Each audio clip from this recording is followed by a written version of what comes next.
Magsisimula na ang formal na usapang pangkapayapaan ng pamahalaan at ng CPP-NPA-NDF ngayong Hulyo.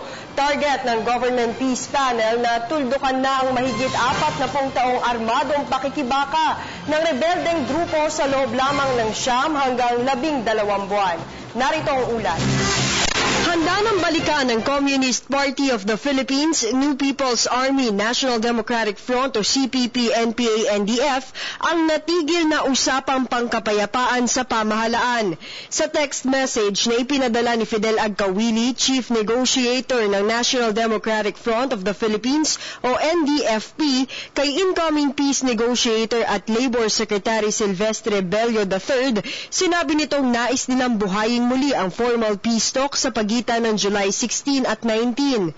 Mas maaga ito kumpara sa panukala ng gobyerno na July 23 hanggang 25. Plano nila Bello na makipagkita kay Agcawili na nasa Davao para plansyahin ito. Sakaling may tsak na petsa na, sinabi ni Bello na posibleng sa Oslo, Norway gawin ang peace talks o kaya naman sa China o Japan. At ang Royal Norwegian Government umano ang tatayong third party. Umaasa ang Government Peace Panel na sa loob ng 9 hanggang 12 buwan, matutuldukan na ang 4 na dekadang sigalot sa pagitan ng pamahalaan at rebeldeng grupo. Subalit handa naman daw silang mag-adjust sakaling sabihin ni President-elect Rodrigo Duterte na tapusin ito sa loob lamang ng 3 hanggang 6 na buwan tulad ng kanyang pangako sa pagsupil sa krimen at droga.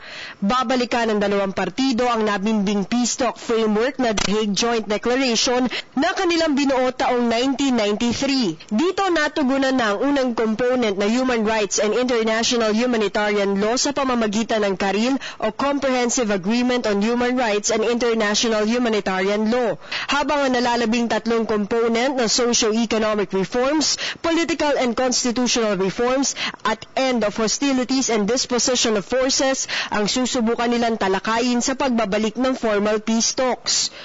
We might consider changing the track or the process, and that is to fast track yung peace negotiation. Pinag-isipan namin, and we are going to present it to them, na imbes na sequential ang discussion, baka pwede ng simultaneous.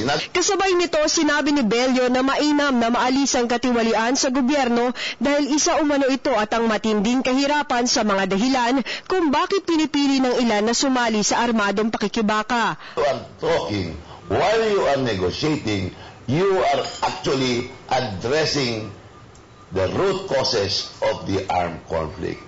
Noong June 13, tumungo Oslo, Norway, sina incoming Presidential Peace Advisor Jesus Doreza at Bello para sa isang exploratory talks kasama ang CPP-NPA-NDF. Layo nitong muling buksan ang usapang pangkapayapaan na nasuspinde taong 2004. Para sa Telebisyon ng Bayan, Ria Fernandez. Ako po si Cathy San Gabriel. Subscribe na sa PTV YouTube channel. I-click lang po ang subscribe button.